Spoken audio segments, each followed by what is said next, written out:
it's up on the YouTube. Very to live stream. Let me know when we're ready, Dave. Yeah, setting up your webinar for, looks like it's hooked up.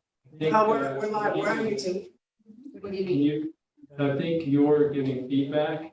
Oh, you just have to turn yourself down. What do you need? No, we don't want to mute that. We want to turn this down. Don't touch it there. We just want to turn this down. See if you still have it. If you want to talk and see if there's. What's your favorite song be? Everyone can Or still just hear us? listen, can you still hear? Good, there's no more echo. Okay, good, okay, so, Excellent. thank you. We're gonna call the Laws and Rules meeting to order at 6:39. In attendance in the conference room, we have Alderwoman Barbara Hill, Alderman Scott Childress, myself, Rita Worthington, Chair. We also have D. Sills, Deputy Clerk, that is. We have Court Counsel here tonight, and attending virtually, we have Alderman Carl Frankel, Alderman Oliveri. We also have Deputy Chief Bonds here, and I believe that might be it. Yeah, okay. So welcome, everybody. And on our agenda, the first item on our agenda is an intermunicipal agreement between City of Kingston and Town of Ulster for shared police services.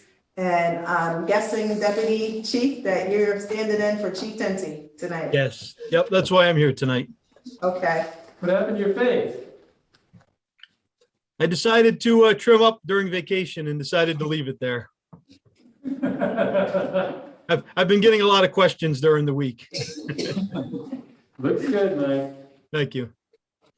okay, so we do have, everybody get a chance to look at the agreement that was sent. Yep, The only thing that I noticed in it, Deputy Chief, is that numbers 2, 3, and 4 were left off of the agreement.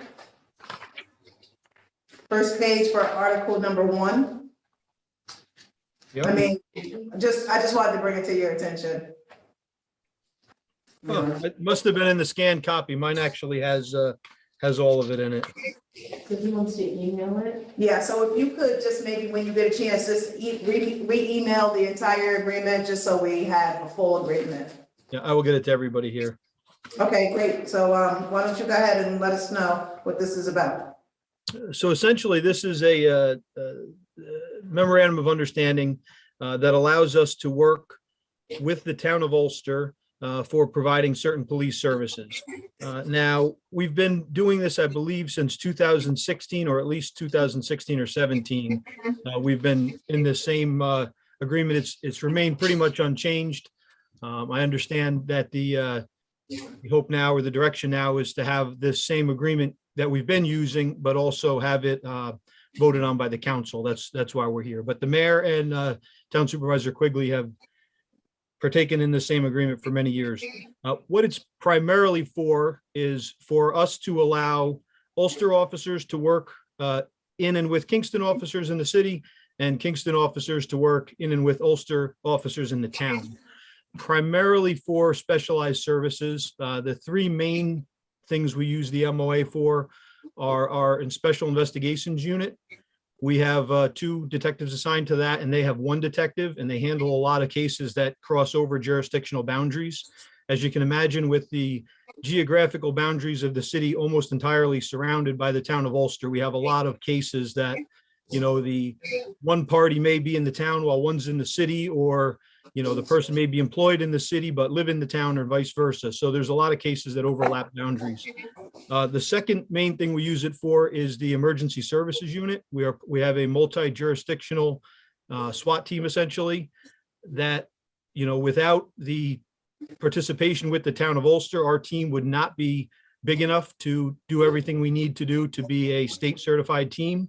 And the town by itself isn't probably wouldn't have enough personnel to do that either.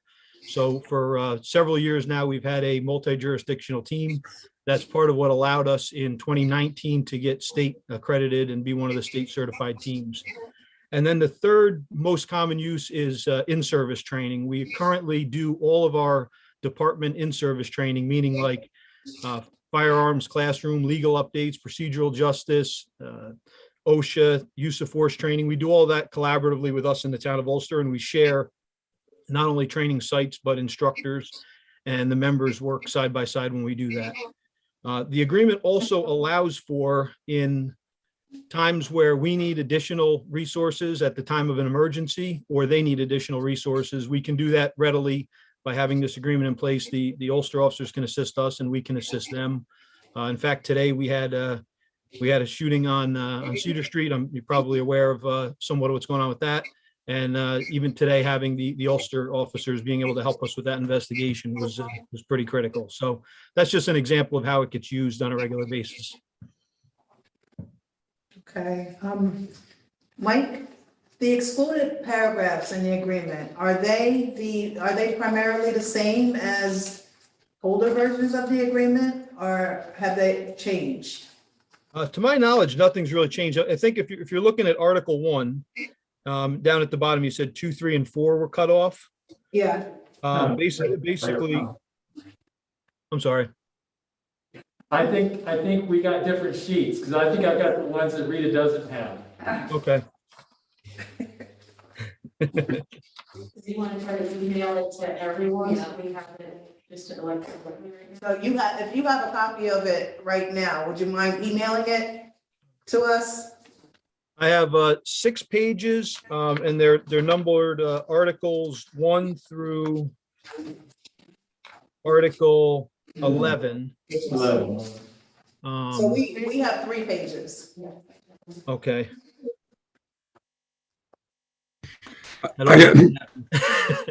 I'd appreciate it if you could email it to me as well. That's ward2@newyork-gov. I'm actually doing this from my basement, so I don't have all of my stuff. If I was at the office, I would be able to email it out, but I will get everything out first thing tomorrow morning. I'll see if there's a way I can find this online. Okay, but nothing's really changed in the agreement. No, nothing's changed in this agreement since the original one in 2016 or 2017. Okay.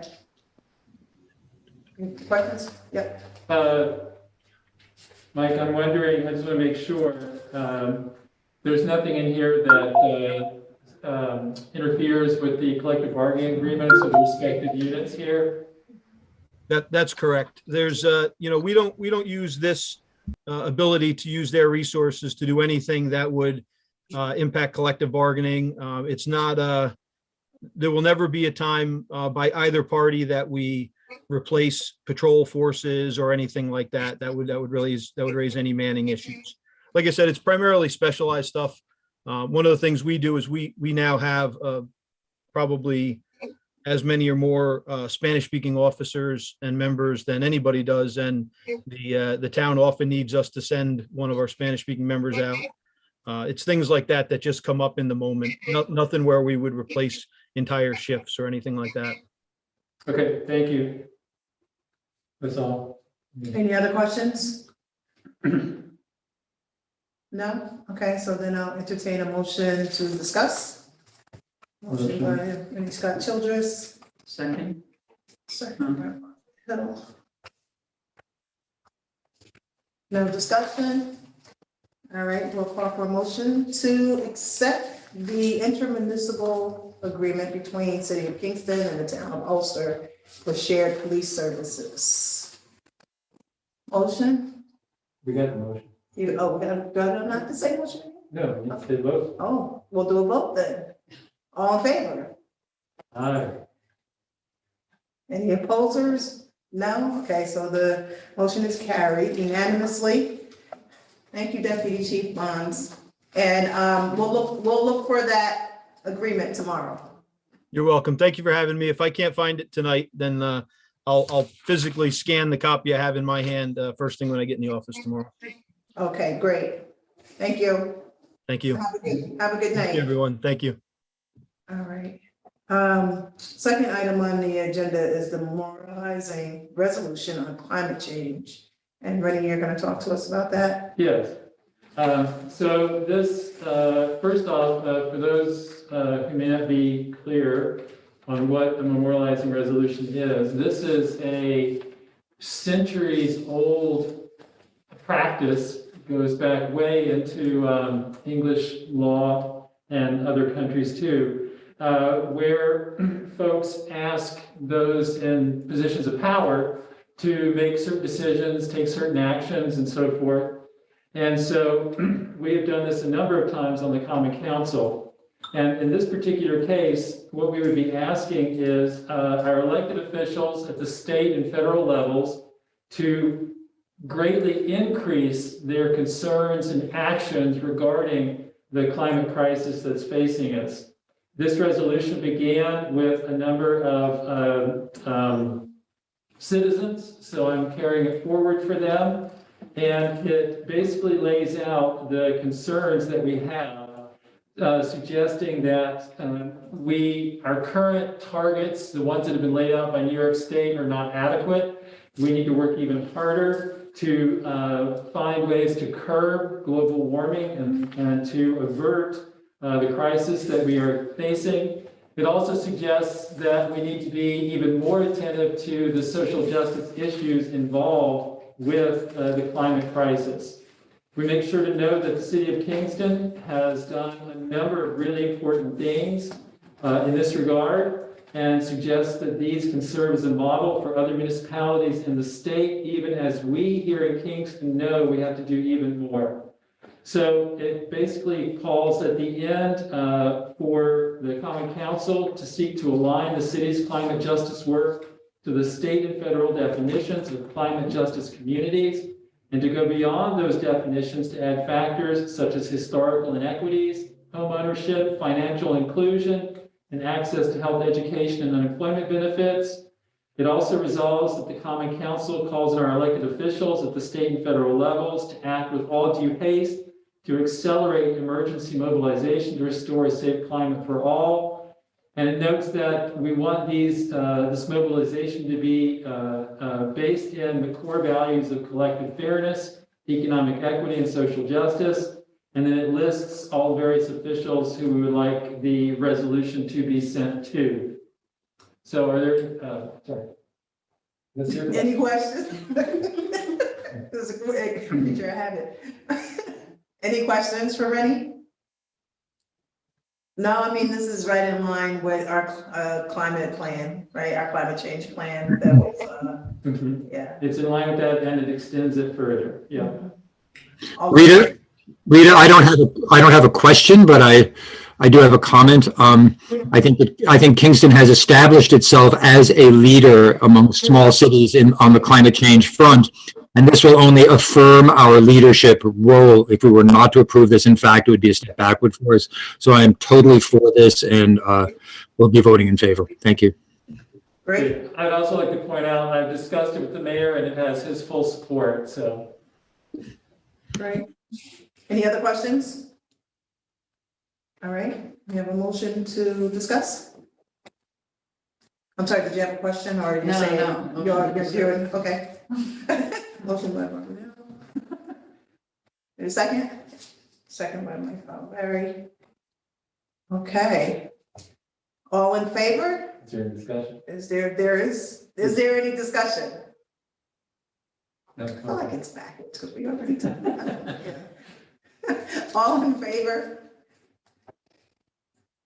Any opposed? No? Okay, so the resolution is carried unanimously, and the committee report, or I'll say a resolution to accept a memorializing resolution to accelerate emergency mobilization to restore a safe climate. That sound about right? Mm-hmm. Okay. All right, very good. Moving on. All right, so item agenda number 3, and President Andrea Shout was going to be here to talk to us about that. I'm going to, if you all don't mind, we're just going to put that at the bottom, and we'll go to number 4 and then come back to number 3. Supposedly she's on her way. I don't know if Robert Jacobson is here. Don't see anything. he was here to, he was going to be here, or supposed to be here, to discuss the reverter release. I mean, Did you guys, I could speak to it. you can, so everybody got a copy of the reverter release that was emailed to us? Elisa emailed all of that to us. You Yeah. guys have a copy of it? I do. Yes? Okay. Yeah. So, Renee, you know about it? You want to talk I don't about know the it? specifics, I know the general idea is that if that's good enough for us. Yeah, yeah. So for those of you who are new on the council, not aware of this, we used to take care of properties that the city had foreclosed on by having the common council accept offers and then judge which offer was the best one. Most of the times when we followed this process, we included a reverter clause and a sales clause. The reverter clause basically said if somebody did not actively improve the property and get it to a certificate of occupancy within 2 years, I think was the common amount of time, that the property would revert back to the city, or if the, and it also then forbade the owner of the property from selling it without the permission of the city. The idea was to prevent speculation, of course, and some kind of price gouging, that sort of thing. And so from my reading of this particular item, somebody who purchased the property in 2010 under these auspices now wants to sell it. And since it's been 10 years, I think that that satisfies the usual concerns that we had under that old program. So, you know, to me, this looks Looks standard, right? standard, yes.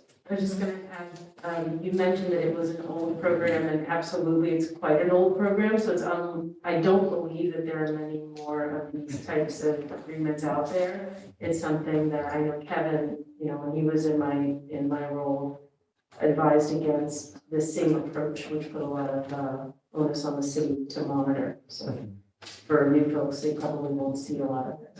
Mhm. Great. Okay.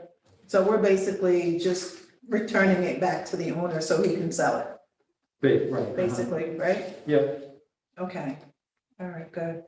Any other questions about this? I assume too, if we have any more questions about it, we can talk to Mr. Jacobson. He gives us his information.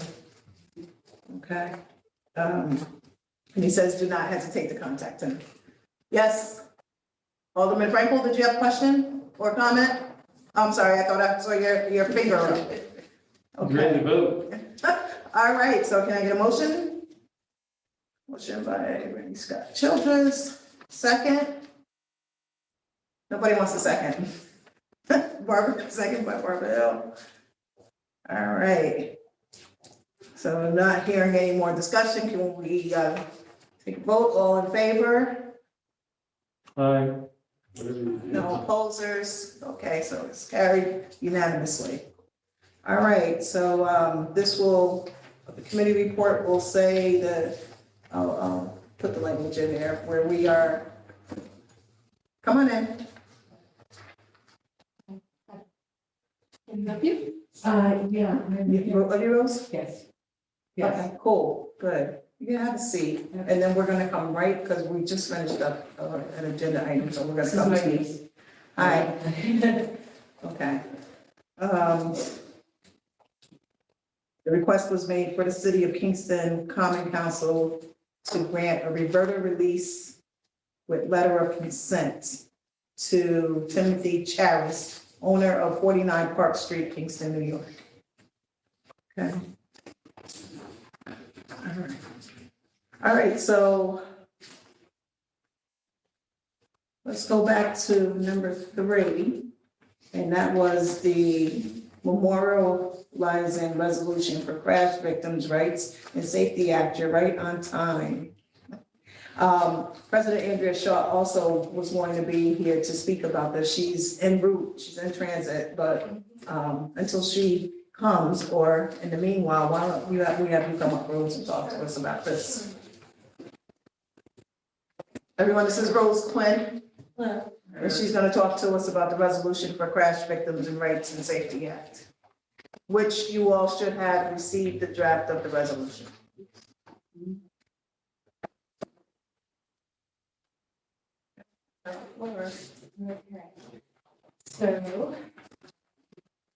Okay. So. Um.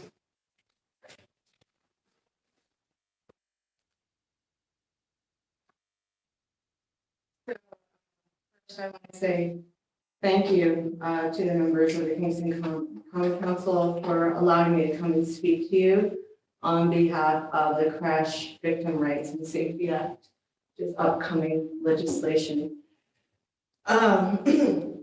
So my name is Rosemary Quinn. I'm a Kingston resident, 78 Down Street. I'm also the Director of Community Traffic Safety Education for SUNY Ulster, which is a program through the Governor's Traffic Safety Committee, which is a project funded through the National Highway Traffic Safety Association. For close to 7 years, I've had the pleasure of serving as county and the city as a traffic safety educator. I have run many car seat clinics and distributed countless bike helmets and bike lights. And I have educated many people in Ulster on the dangers of impaired driving as an instructor with the IDP program. I have worked tirelessly to raise awareness and provide tangible information to keep all road users safe. My experience as an educator and working with the victims of traffic violence alone qualifies me to speak directly about the importance of this legislation.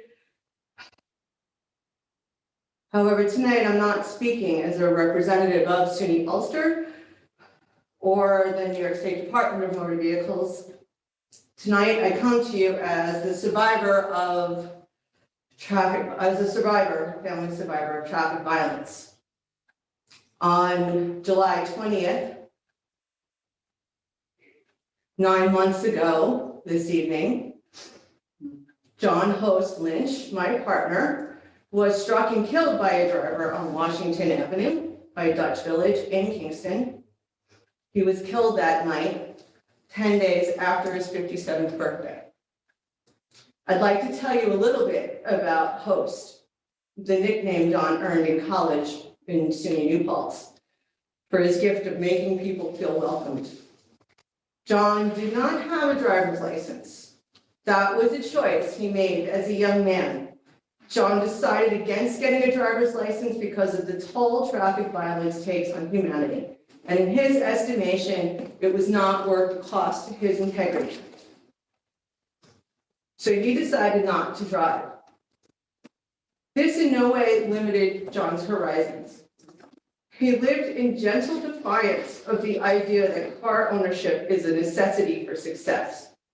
In fact, John had a surplus of good energy that he gave in countless hours of volunteer work, helping many community bike programs and distributing food and programs throughout Kingston, Troy, and Albany. And when COVID hit, despite being an essential worker at the Honest Weight Food Co-op in Albany, John came to the aid of Ulster County, delivering meals and critical supplies by bike with Project Resilience. John had so much left to give us all. But his vibrant life was cut short when Terry Clark, a fast food delivery driver, slammed into him with enough force to roll over him, stopping only when John and the exquisite titanium bike that he built for himself were trapped under the wheels of the driver's car, and the car could go no further. This was according to witnesses at the scene. The impact did not kill John. John instead was crushed, left bleeding profusely on the pavement, while his friend Andy, also a Kingston resident, somebody many people know around here, held his hand, trying to reassure his clearly dying friend that help was on the way. I was teaching for the impaired driver program the night John was killed. I had not checked my phone during class, so when Andy's text came, Rose called me My heart sank. And then came a loud knock at the door. If you've ever heard that knock, you know what I mean. Whether it's due to guns or bombs, overdose or cars, it's the same knock. And you feel it in your gut. And you know once you open that door, your life will never be the same again.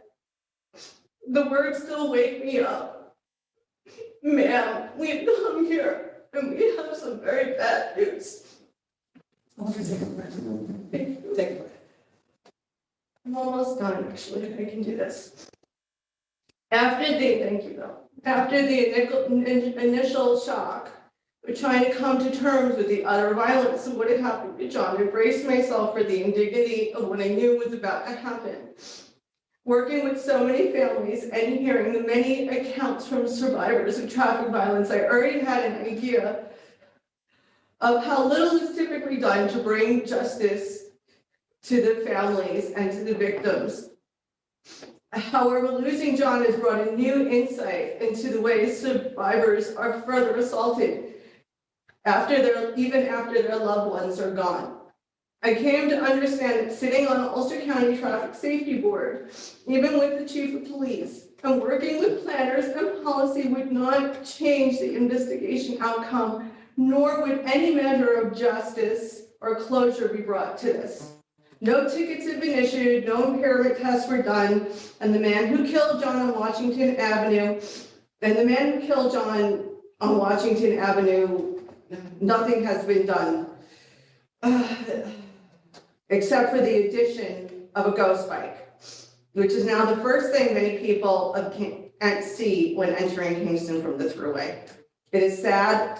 It is a sad legacy, and sadder still because it doesn't need to be this way.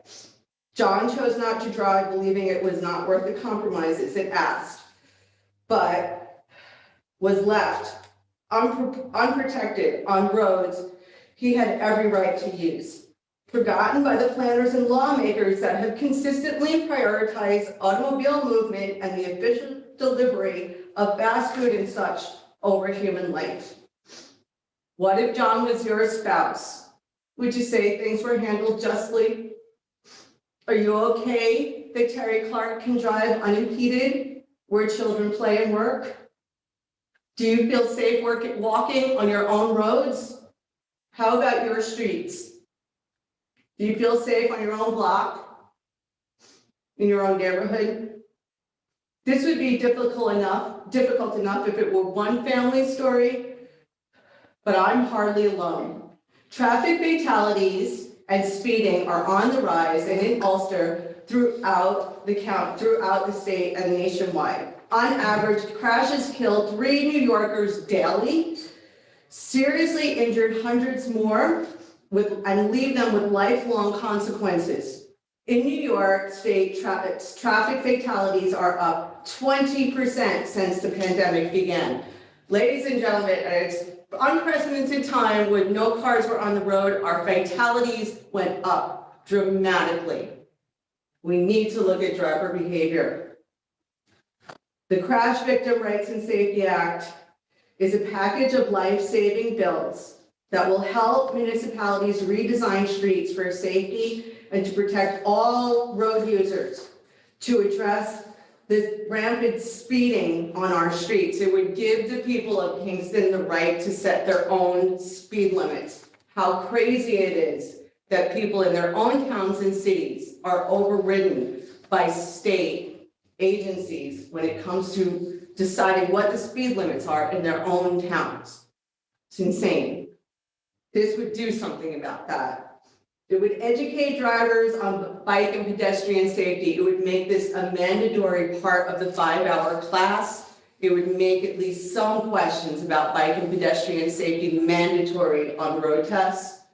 Right now, they are not. There's just a nod to bike and pedestrian safety, even though we know statistically, by the way, that this is the number that bike riders and pedestrians are the largest proportion of people dying on our roads in terms of the group that's going up, right? So more and more people dying outside of their cars, not inside of their cars. So something very serious to think about. So the Crash Victim Rights and Safety Act is a start, but we obviously need to go further. We need to demand criminal investigations for those who kill on our roads. And we need to set a standard for K-12 education. This bill doesn't do that. That's the next package. Okay, and we must demand that impairment testing be done anytime there is an injury to somebody on our roads.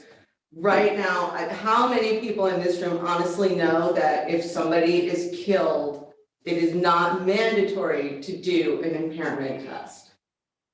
Because it's a shocker to most people I talk to, don't understand that if you kill somebody with your car, an impairment test will not be mandatory, and usually is not done. So in conclusion, you know, we need to do better and we can do better. This, even though I know it's not in your power to actually pass this legislation, you know, assembly people are going to look at you. They're going to look at communities who are saying, yes, this is what we want to have happen. This is what we want to have happen. And, you know, Kingston is experiencing unprecedented traffic. I think most of us, anecdotally and statistically, that's bearing out, right? Those numbers are true. Things are changing, traffic patterns are changing.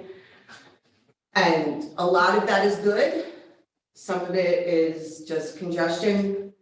But if we're welcoming people into this city with infrastructure and with, you know, great opportunities, you have to make sure you're doing it safely. You got to set the standard. So, you know, we lost 3 cyclists in Kingston in a 12-month period. That is unprecedented, ladies and gentlemen. That's never happened.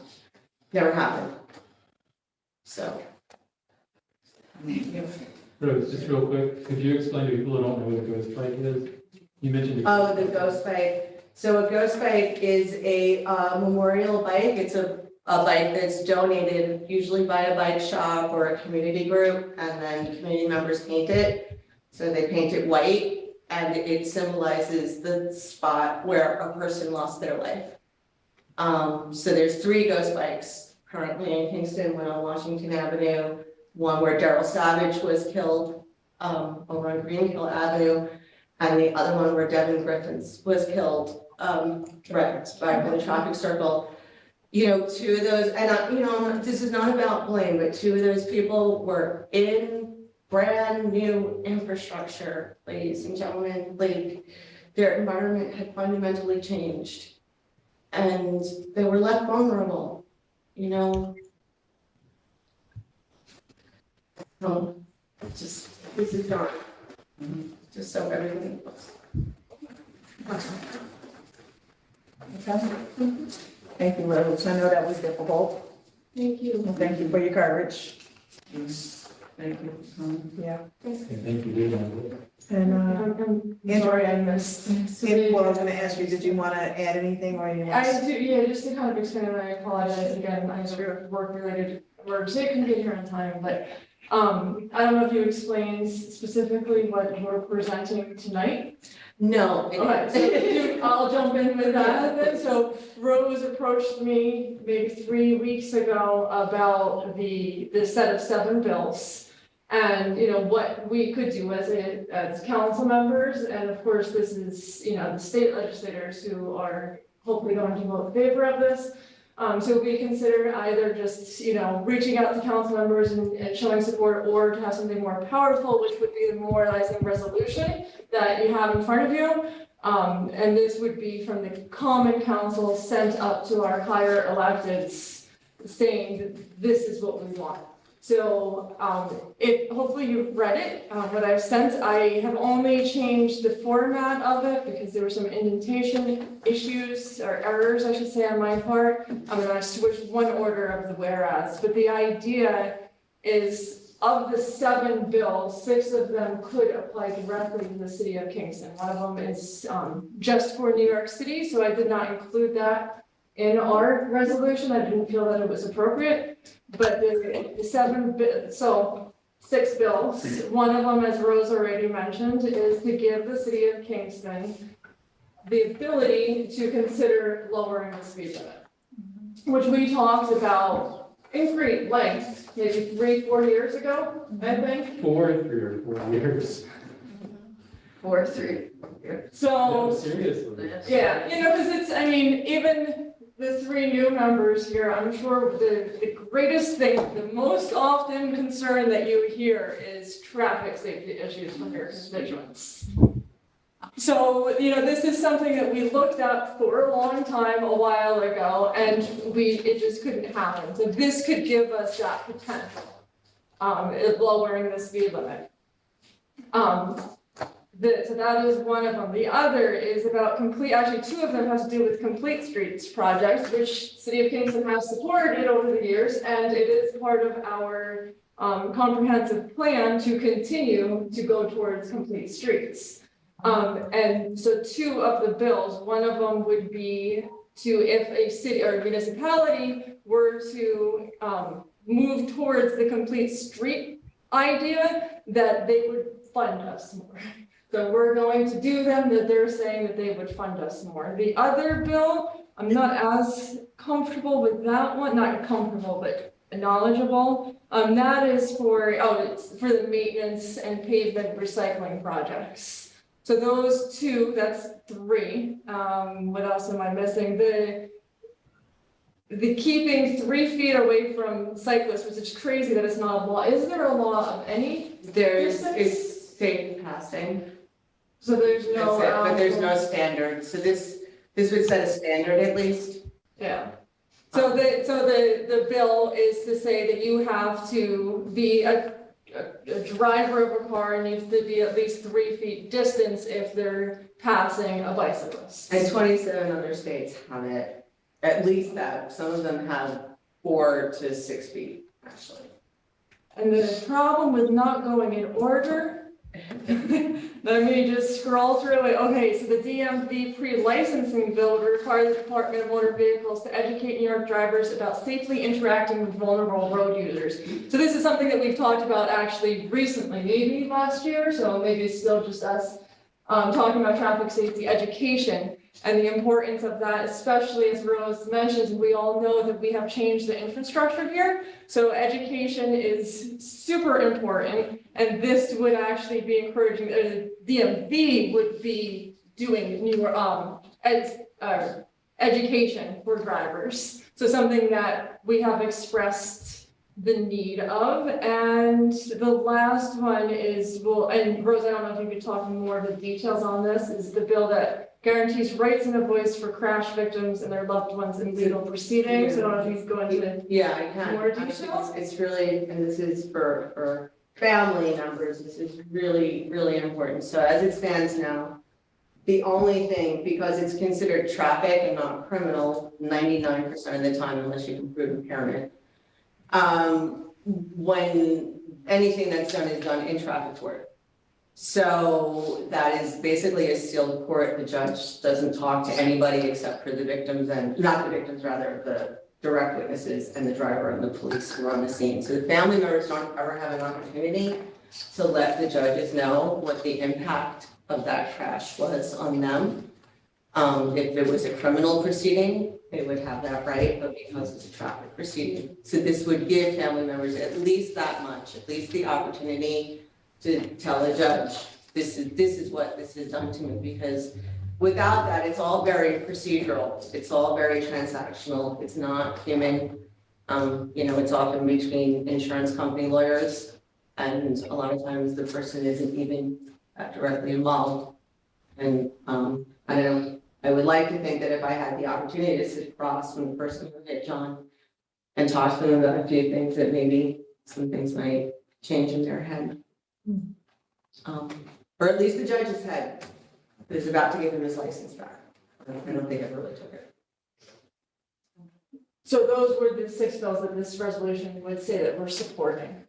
So I don't know if anybody has questions for either Rose or myself, but it just talks about stuff that we've talked about in meetings about wanting more traffic safety education, about what it states in our comprehensive plan, about what we've showed that we continue to fund and support complete streets, that we have discussed at least the desire to consider reducing speed limits. So that's what I have. I don't know if anybody has questions for me or Rose. No questions? No? Okay. Okay, thank you. All right, well, thank you very much. Oh, wait a minute, I think we have one question. Okay. Yeah, I do, and first I want to say thank you very much for sharing your story with us and, my condolences for that. One thing I do want to add to this is we're talking about a lot of things, from a driver's perspective, but we also need to have, as far as I'm concerned, stricter rules and laws for the actual cyclists themselves. Of the handful of accidents that I've almost gotten into because of a cyclist, it's due to them not obeying the traffic laws at all. While we're taking these measures to protect the cyclists, which again is needed, but especially along the Broadway corridor, it's a free for all down there. And we do need to do more to have cyclists adhere to the laws of the road as well. Well, I think that is going to be partly addressed when we get our traffic safety education, which will be for all road users to get information. I mean, this bill is specific, more specific to protecting cyclists and pedestrians too. Right. Go ahead. I was going to say, I'm sympathetic to what you're saying, Mike. One of the traditional ways of talking about how to develop safe roads is the 3 E's, 2 of which are education and enforcement. And so I've been thinking of an idea that I think some municipalities have developed where you would have a dedicated traffic safety group that would sort of be in the police department, but would not be police officers per se. And the idea is that they would have the power to enforce, but their first role would be to educate. And I think that this is really important for all the folks involved because we don't want accidents to happen in the first place, right? And so if you have a group of people in town, they would be uniformed and they would have the power to pull people over, whether it's bicyclists, pedestrians, or drivers of automobiles of whatever type. They would first talk about these questions of education, how important it is to be aware about the way you drive, so that our first impetus here is to help people to see the importance of the right kind of interactions on the roads. And only later then, if somebody was, found to be repeating, would there be a punishment of some sort, a fee or a fine or what have you. And so I would like for us to study this more to see about developing, because the other problem is, I think from the number of police officers that we have, we often can't dedicate them to the enforcement part. And so this would just be another way of doing both the education and the enforcement. And because they would be a permanent part of the city's governmental apparatus, we'd have folks who were, everybody would know who they are. And it would be clear that they would then stand as a sign of the importance of driving carefully, biking carefully, pedestrianing carefully? Walking. Sorry, yeah, walking. What do pedestrians do? Who knew they walked? Yes. Trying too hard to be fancy there. It's the professor. Yeah. Can I just address just one thing that Michael brought up, I think? I'm sorry, did I? No, go ahead. Okay. First of all, I just want to make it very clear that bicyclists, according to New York State law, are vehicles and do have to follow all of the rules that vehicles have to follow. So not only that, but they're also given the same rights as vehicles. So often what happens is drivers think that cyclists are doing something wrong by taking over lane, for example, but that's actually totally what they're allowed to do by law. So that I am not saying that cyclists don't sometimes misbehave. They certainly pay a much higher price for that if they do. And I will say that there is lots of scholarship out there that kind of really goes against this idea that it's usually the cyclist or the pedestrian's fault. We're really getting away from that. NHTSA is getting away from that. The Governor's Traffic Safety Committee is getting away from that. Drivers are the ones who cause the deaths. So therefore, it's got to be proportional, and we need to hold drivers accountable. And also cyclists do not break rules more than drivers. That is kind of an urban legend, and we need to stop saying that one, because what happens is that these things get reported in the news, and when they're reported in the news, we hear stories about people doing irresponsible things and not about supposedly irresponsible things, and not about human beings dying. So let's get that off, and in terms of enforcement, they're really also moving away from enforcement, I have to say. And that is something that I really want to make very clear. In New York City, 22,000 tickets are written to cyclists, and it's deadly down there. It doesn't make cyclists one bit safer. So if your objective is to try to make cyclists and walkers safer, writing tickets for them is not the way to do it. I'm really going to caution the council very strongly about that. Look it up yourselves. It doesn't bear out. What you're saying, that sounds like a great idea. That sounds wonderful. But if the end result is writing more tickets, I'm definitely not going to ever say that that is the appropriate way to handle this. You didn't necessarily mean for just bicyclists. No. Yeah. Yeah, because it's just something that I guess I am going to react strongly to that a little bit as a person who is biased, I admit, because I am a cyclist, but also a person who's done a lot of research on this, both professionally and through advocacy. And I can speak, and I work with Families for Safe Streets, and I work with transportation alternatives, and this is what they're saying. This isn't right from my mouth. These aren't my opinions. So I really want us to understand that that's a really important part of what we're talking about here. Yeah. And I just wanted to also highlight the difference of vulnerability, because if I'm a driver of a car and I get in a crash with a bicyclist, Chances are you're no matter, if it's my fault, Mhm. I could have potentially just killed somebody. If it was the cyclist's fault, I could still have potentially killed somebody. Yeah. I would Yeah. probably walk away Yeah. from my car. So, I think we have to consider that when we're looking at something like this. And I had another, and I forgot.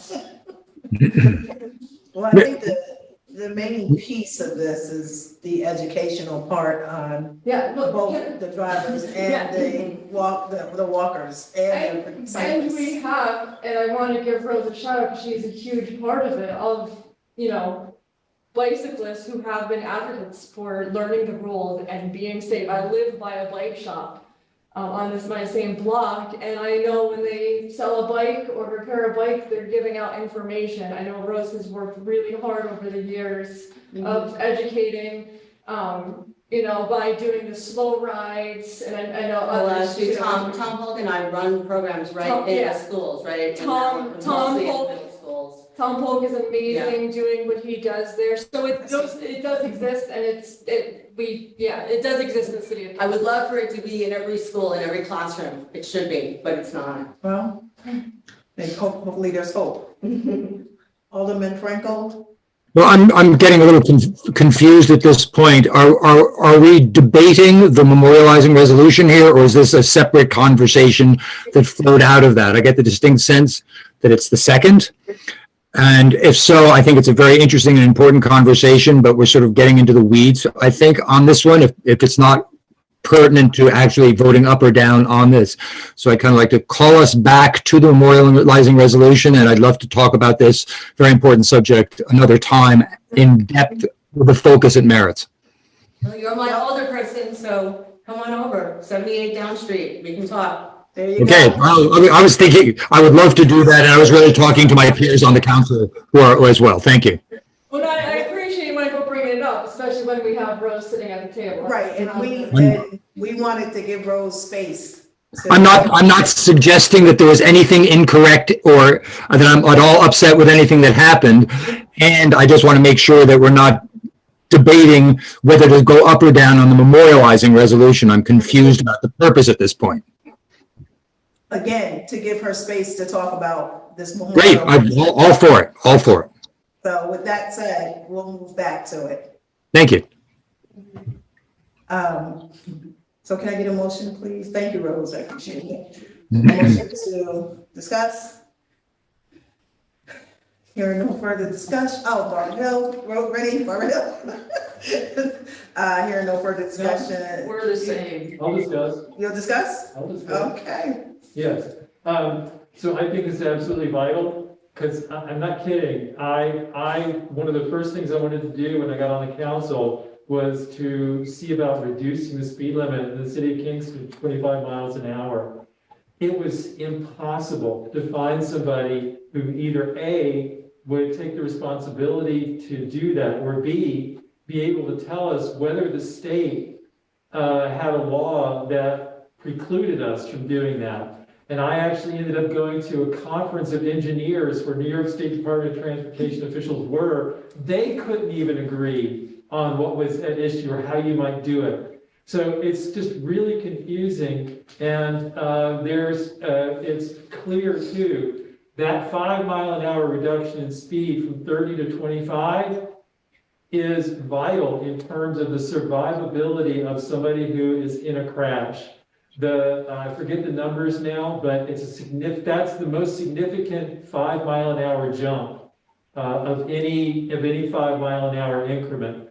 And so that, shifting down to 25, but then you also have that either education or enforcement. I'm good with education as an educator.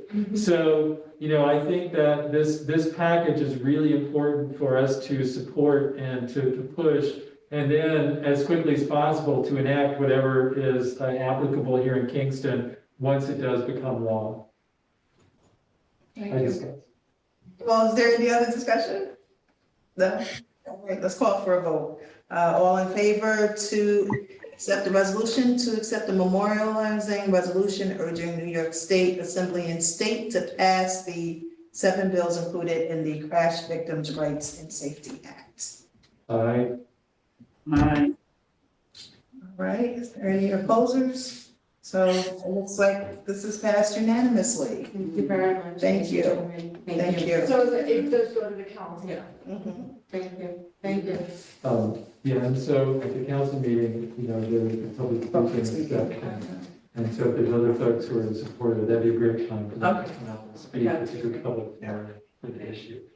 Fantastic. And what date is that? That is, oh my gosh. The second? May.